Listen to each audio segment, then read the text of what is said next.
Oh, tubes of the U. I'm wicked. Today we'll do two minor prophets. The book of Hosea and the book of Joel. They're both short, so we'll do a 2 for 1. In Hosea, God tells him, go take unto thee a wife of whoredom. He took this woman named Gomer. She was like a local whore. Excuse me. They had a son. God said, name the son Jezreel. She also had a daughter too. God said, name her Lo Ramuha. After Lo Ramuha was weaned, she bare a son, Lo Ami. But the interesting thing about this story is that even after, he took this whore off the street, gave her a life, I guess.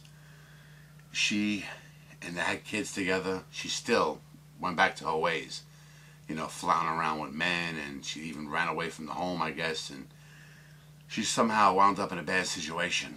And he actually went and he had to buy her back, after all she had done to him. I guess, he was trying to love her, or maybe God told him, what to do, like teach him a lesson about something. We'll get to that in a second. But the overall idea is, like look at God with his chosen people. He did so much for them, constantly. And, even he had to teach them lessons every now and then and smack their, side of their head and do horrible things to them. They still don't learn. They still don't learn. Let me read this part for a second. I'm going to read, I think it's 1:11. Then shall the children of Judah and the children of Israel be gathered together and appoint themselves one head, and they shall come up out of the land, for great shall be the day of Jezreel.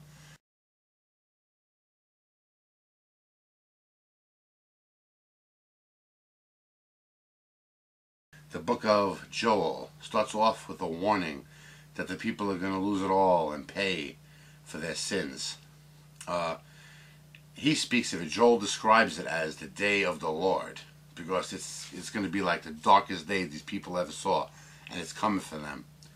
An army the likes of which had never been seen. Okay? Not only that, it's such a terrifying army. Another army this bad, won't be seen again for a long time. It almost sounds supernatural. It describes a fire, like before them, like as they're approaching this army. They're laying to waste everything in front of them.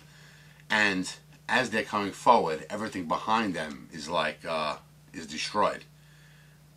It even says the land in front of this army is as the Garden of Eden. So it could be like pristine and beautiful. But behind them, a desolate wilderness. Like this army that's coming is going to lay to waste this area, you know what I mean? They're total destroyers. It even describes them being fast like horses, mighty men. As they get hit, they shall not be wounded.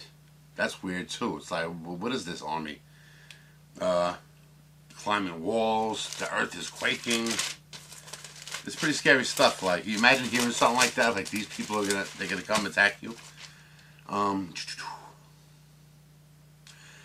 Let me read this part quick here.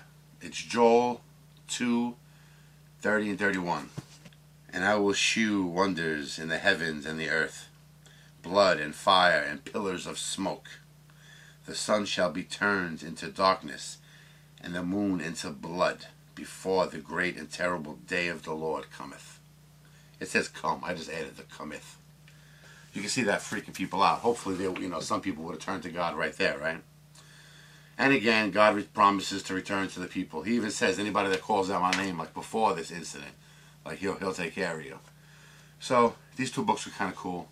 I have a feeling that the rest of the minor prophets are going to be pretty much similar to these stories. We'll see.